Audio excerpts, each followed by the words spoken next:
다시 한번 강조하지만 세상에 100% 새로운 것은 없습니다. 세상의 모든 위대한 아이디어는 없던 것을 새롭게 만든 것이 아니라 그 발상의 씨앗이 된 다른 아이디어들이 분명히 있기 마련입니다. 즉 예전에 있었던 낡은 아이디어들에다가 약간의 변화를 주어서 위대한 창조적인 아이디어를 만들어내는 것이죠. 그럼에도 불구하고 여러분들이 남의 아이디어를 갖다가 쓴 것을 창의적으로 얘기할 수 있느냐, 그런 아이디어가 정말 효과를 발휘할 수 있느냐라는 의문을 가지고 계시다면 다음에 세 사람의 말을 보시기 바랍니다. 창의적인 성과를 굉장히 많이 낸 대표적인 세 사람입니다. 이 사람들이 이런 얘기를 했습니다. 먼저 토마스 에디슨입니다. 일생 동안 1097가지의 발명품을 발견해서 발명의 왕이라는 이름이 붙어있는, 별명이 붙어있는 사람이죠. 다른 사람이 성공시킨 색다르고 흥미있는 아이디어가 무엇인지 늘 살펴라. 그 아이디어를 차용하기만 해도 당신의 아이디어는 충분히 독창적일 수 있다. 없던 걸 만들어내라는 게 아니고 남의 아이디어를 차용해라. 발명의 왕 에디슨 이렇게 얘기했습니다. 심지어 다른 사람들이 당신은 왜 에디슨 당신 스스로 아이디어를 만들어내지 않고 딴 사람의 아이디어를 자꾸 차용합니까? 그러니까 인터뷰 자료에서 이렇게 얘기를 했습니다. 나의 진짜 천재성은 다른 과학자들의 아이디어를 흡수하고 가공하는 능력이다.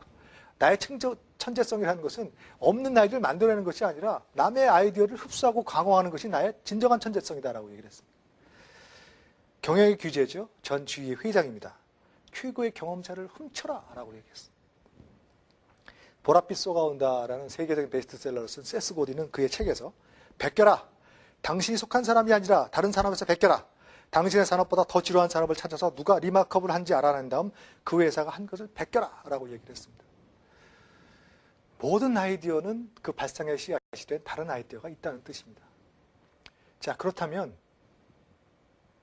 토마스 에디슨이 얘기한 차용하라, 제겔치가 얘기한 훔쳐라, 세스 고딘이 얘기한 베껴라 라는 의미가 과연 어떤 의미인지 이 속에 창의성의 첫 번째 핵심 원리가 숨어 있습니다.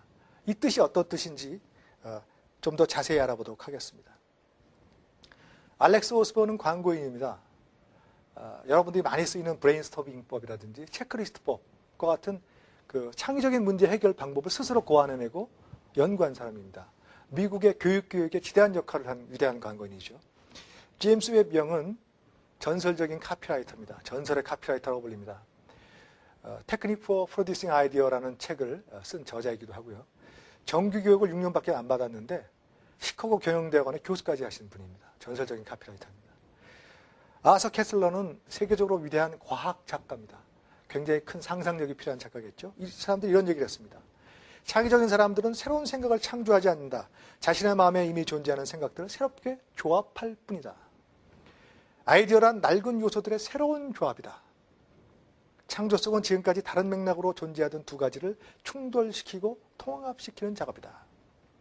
표현은 조금 다르지만 여기에 공통점은 아이디어란 낡은 아이디어들을 새롭게 조합하는 것이다가 공통점입니다. 그런데 같은 산업에서 같은 맥락에서 존재하던 낡은 아이디어를 조합하는 것이 아니라 지금까지 다른 맥락으로 존재하던, 예를 들어서 여러분들이